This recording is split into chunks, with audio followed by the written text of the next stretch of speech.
A-t-on jamais ouï parler d'une action pareille à celle-là? Il a déjà appris l'affaire et elle lui tient si fort en tête que tout seul il en parle haut. Voilà une témérité bien grande. Écoutons-le un peu. J'aimerais bien savoir ce qu'ils me pourront dire sur ce beau mariage. Nous y avons songé. Tâcheront-ils de me nier l'affaire? Non, nous n'y pensons pas. Ou s'ils entreprendront de l'excuser? Celui-là se pourra faire. Prétendront-ils m'amuser par des contes en l'air? Peut-être. Tous leurs discours seront inutiles. Nous allons voir. Ils ne m'en donneront point à garder. Ne jurons de rien. Je saurai mettre mon pendard de fils en lieu de sûreté. Nous y pourvoirons. Et pour le coquin de Sylvestre, J'étais bien étonné s'il m'oubliait. je le rouerai de coups.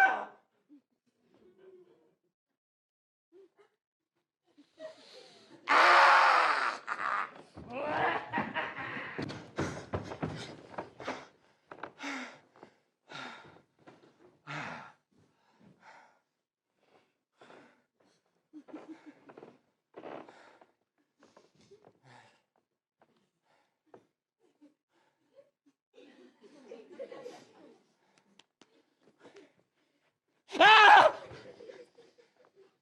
Vous voilà donc, sage gouverneur de famille, beau directeur de jeunes gens. Monsieur, je suis ravi de vous voir de retour. Bonjour, Scapin. Vous avez suivi mes ordres vraiment d'une belle manière. Et mon fils s'est comporté fort sagement pendant mon absence. Ça, vous vous portez bien, ce que je vois. Ah, c'est bien, merci. Tu ne dis mot, coquin. Tu ne dis mot. Votre voyage a-t-il été bon? Fort bon. Laisse-moi un peu quereller en repos. Vous voulez quereller? Oui, je veux quereller. Ben, et qui, monsieur? Ce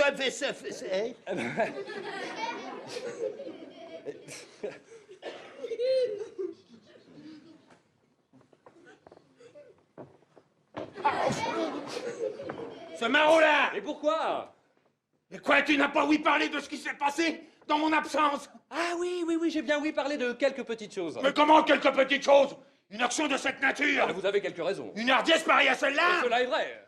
Un fils qui se marie sans le consentement de son père? Oui, oui, oui, il y a quelque chose à dire à cela, mais je serais d'avis que vous ne fissiez point de bruit. Je ne suis pas de ton avis. Je veux faire du bruit, tout m'en saoule. Quoi, tu ne trouves pas que j'ai tous les sujets du monde d'être en colère? Si fait. Et j'y ai d'abord été, moi, lorsque j'ai su la chose, et je me suis intéressé pour vous jusqu'à quereller votre fils.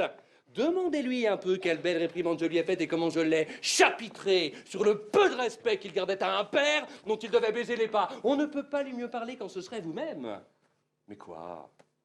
Je me suis rendu à la raison et j'ai considéré que, dans le fond, il n'a pas tant de tort qu'on pourrait le croire. Mais comme vient tout compter, il n'a pas tant de tort que de s'aller marier de but en blanc avec une inconnue. Mais que voulez-vous? Il a été poussé par sa destinée. Voici une raison la plus belle du monde. On n'a plus qu'à commettre tous les crimes imaginables. Tromper, voler, assassiner.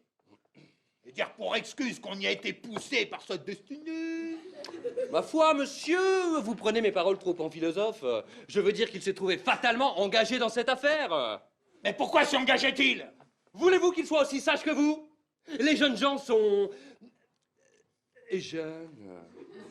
Et n'ont pas toute la prudence qu'il leur faudrait pour ne rien faire que de raisonnable. Témoin notre Léandre, qui malgré toutes mes leçons, malgré toutes mes remontrances, est allé faire de son côté, pis encore que votre fils. Pis. Et j'aimerais bien savoir si vous-même n'avez pas été jeune. Et n'avez pas, dans votre temps, fait des frodaines. Eh oh, je vais vous dire que vous aviez été autrefois un compagnon parmi les femmes. Ouais, ben... Que vous faisiez votre drôle avec les plus galantes de ce temps-là. Et que vous n'en approchiez point, que vous ne poussassiez à bout.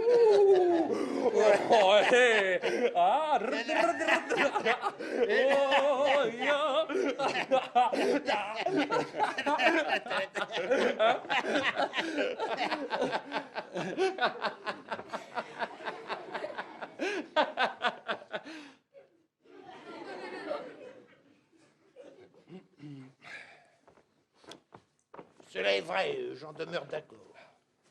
Mais je m'en suis toujours tenu à la galanterie et je n'ai point été jusqu'à faire ce qu'il a fait. Mais que vouliez-vous qu'il fît?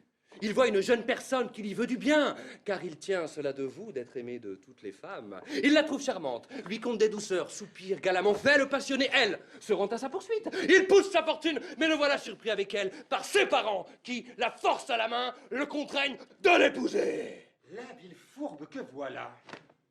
Eussiez-vous voulu qu'il se fût laissé tuer? Monsieur, il vaut mieux encore être marié qu'être mort. On ne m'a pas dit que l'affaire se soit ainsi passée. Ah mais demandez-lui plutôt, il ne vous dira pas le contraire.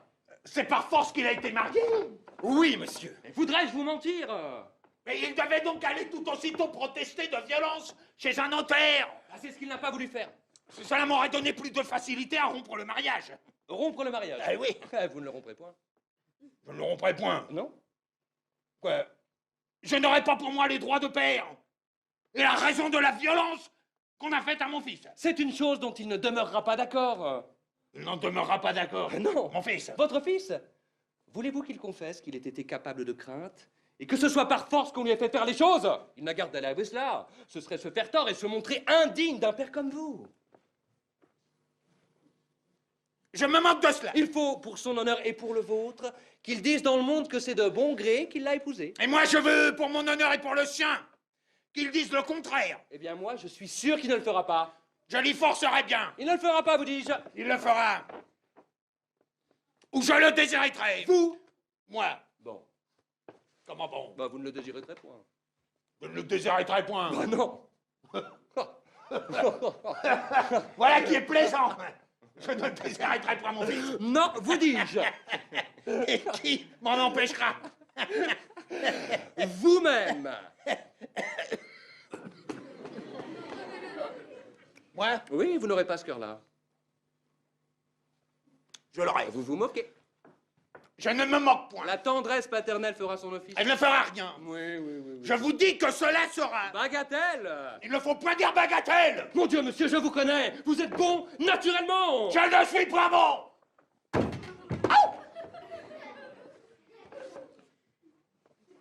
Et je suis méchant quand je veux. Finissons ce discours qui me chauffe la bile. Va-t'en, Panda. Va-t'en me chercher mon fripon. Tandis que j'irai rejoindre le seigneur Géronte pour lui conter ma disgrâce. Monsieur, si je puis vous être utile en quelque chose, vous n'avez qu'à me commander. Je vous remercie. Pourquoi faut-il qu'il soit fils unique? Et connais-je à cette heure la fille que le ciel m'a ôtée? Pour la faire mon héritière?